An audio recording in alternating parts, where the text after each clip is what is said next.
Hi friends, चलते आज आम बनइबा चितौ पिठा। एथिपाई कि मु 2 कप अरुआ चाउल को 4 ରୁ 5 घंटा बतुरेछि।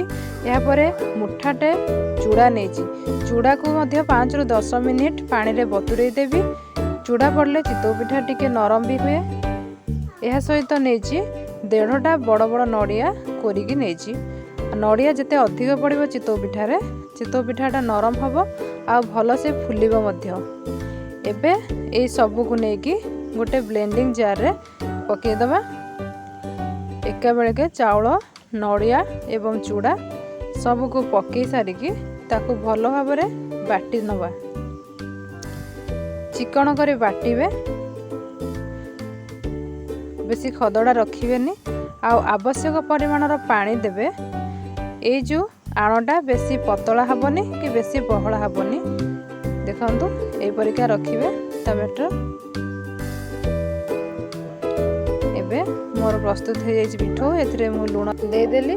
एबे चुली रो जाल रे गोटे कड़ाई बसेली। कड़ाई को टिके गरम हवा पई छाड़ी दबा। बर्तमान मो कड़ाई गरम हे गलानी। एबे मु टिके रिफाइन तेल टिके घसी देबी, माने टिके नगो पकेईकी घसी देबी जहा द्वारा कि मोर आ पिठाटा पोड़ीबनी। देखंतु अल्प टिके नेली आ ताकू एमती भल से चारिया टिके लगेई दबा। जतिकी स्पेस रे हमर पिठाटा पड़िबो सेति स्पेस को मु दे देली तेल। एबे गोटे डंकी पिठो नेकी पकेली कड़ाई रे ए भली भाबना। तापरे कौन करवा ना ता घोड़णीटा को घोड़े दबा। घोड़णी नदेले भल भाव रे पिठा फुलिबनी। या परे गोटे धला कपड़ा को पानी रे बुड़ेकी ता चारिपटे ए भली भाव रे रखी दबा।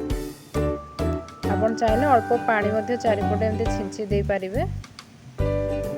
एबे चुली रो जाळ को जोर दबा, काईना चितौ पिठा बेसी जाळ रे ही भल से फुली थाए। जाळ कमी गले चितौ पिठा भल हे पारिबो नाही। देखंतु मु सेति पय चुली के जोर जाळिबा पे चेष्टा करूची। एबे मोर पिठा प्रस्तुत हो सारिबणी। मु काढी के आपण मानकु देखैबी किभଳି भाबरे मो पिठाटा फुलिची। देखंतु बहुत सुंदर भाबरे फुलिची पिठा, बहुत सॉफ्ट मध्य हेची। ताको एबे काढी दबा गोटे प्लेट को।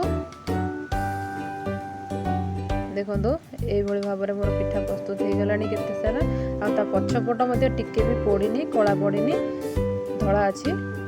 ए भଳି भाबरे सब पिठा गुडी को आमे गोटिक परे गोटे करि नबा। देखंतु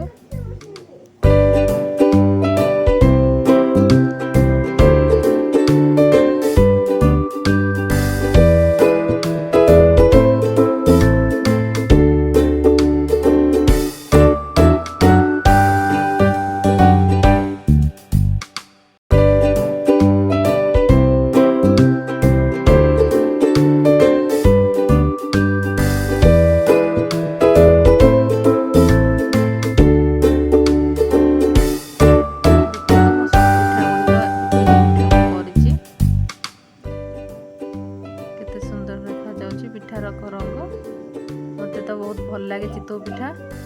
आपण मानक मध्य भल लागुथो बोली भाबुची। आपण माने निश्चय पिठा घरे ट्राई करिवे। आ किभଳି लागिला मते कमेंट रे जणाइबे। रहिली, धन्यवाद।